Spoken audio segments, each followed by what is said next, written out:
Hey folks, thanks for joining me today.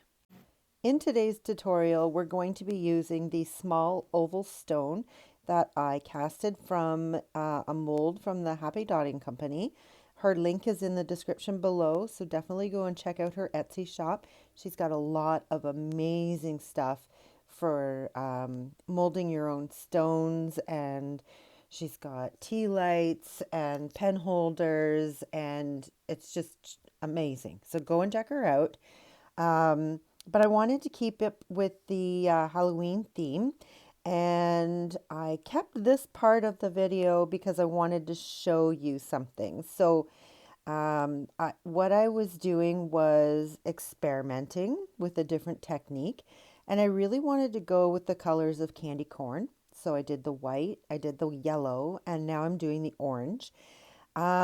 Then I take a flat dry brush, and I thought if I pulled through it, it would, kind of blend it all together. Well, as you can see, it did not happen that way. What it ended up doing was scraping a lot of the paint off.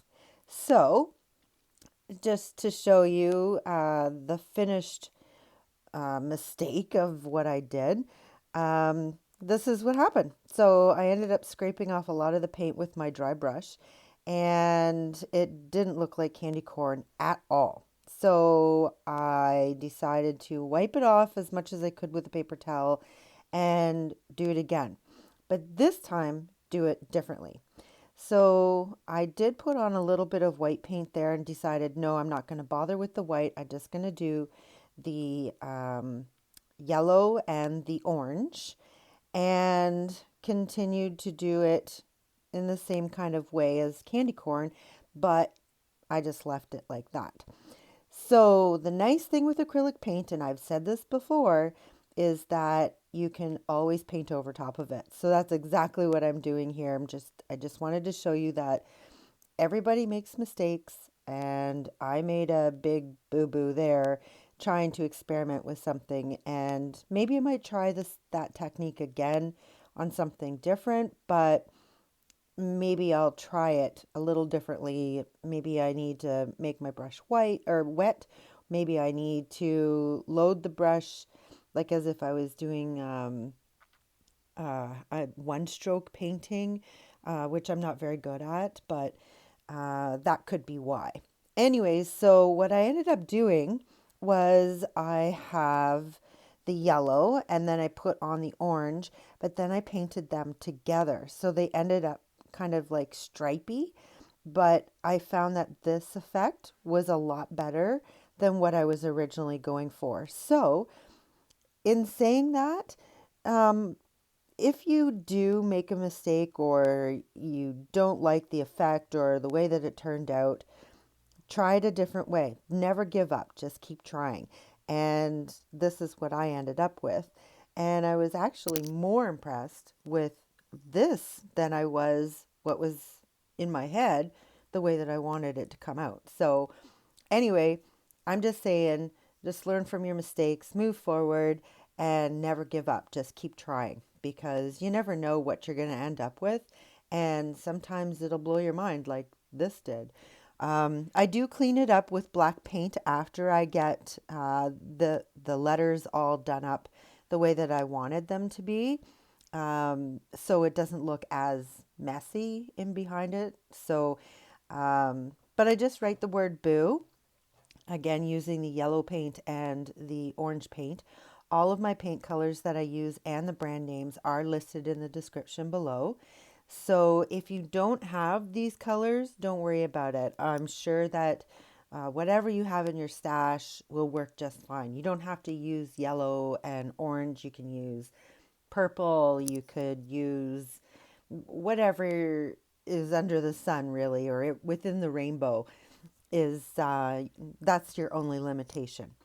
So now what I'm doing is I'm just sort of tidying it all up with some black paint. I'm using my fine lining brush, which I do have a tutorial for if you're interested on making your own.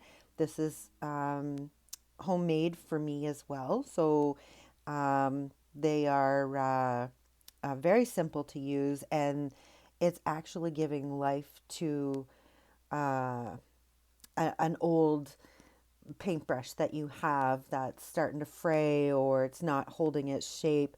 This is a great way to repurpose it. So you cut a lot of the bristles off, but you end up with this really nice fine lining brush that really works well. So that's what I'm using here, and I'm just cleaning up my letters with black paint and just sort of sharpening up the edges so it doesn't look so messy in behind. The best way to let me know that you like this video is by giving me the thumbs up. It's quick and easy. Just click on the thumbs up.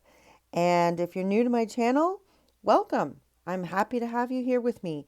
But make sure you subscribe before you leave because I post a lot of different videos and I listen to my viewers. If you want something in particular, just leave me a comment in the comment section below. And I will do what I can to be able to accommodate any of the requests that you guys may have. So just let me know, thumbs up, subscribe, and leave me a comment below. As you can see with me doing the outline in the black paint, and I'm covering up all of those swooshes or excess paint, it really brightens up the word boo. And that was the effect that I was going for when I did my original technique that didn't work. So I still ended up getting the effect that I wanted. I just had to do it a different way.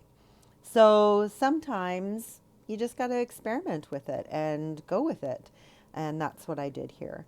And I'm actually really impressed on how this turned out, considering that the first way I tried to do it didn't work.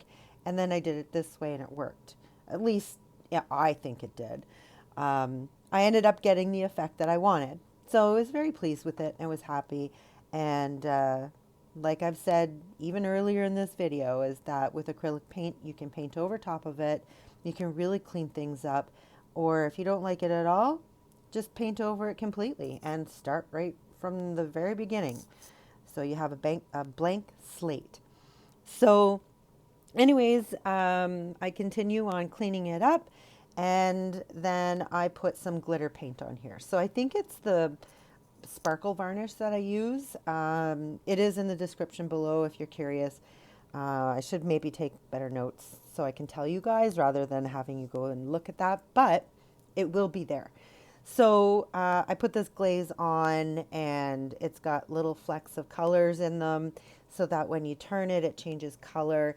And I think this one goes from blues and greens, and I think there might be some gold in there, but it looks really, really cool when it's dry, and especially when you start turning it in the light and you can see the different colors.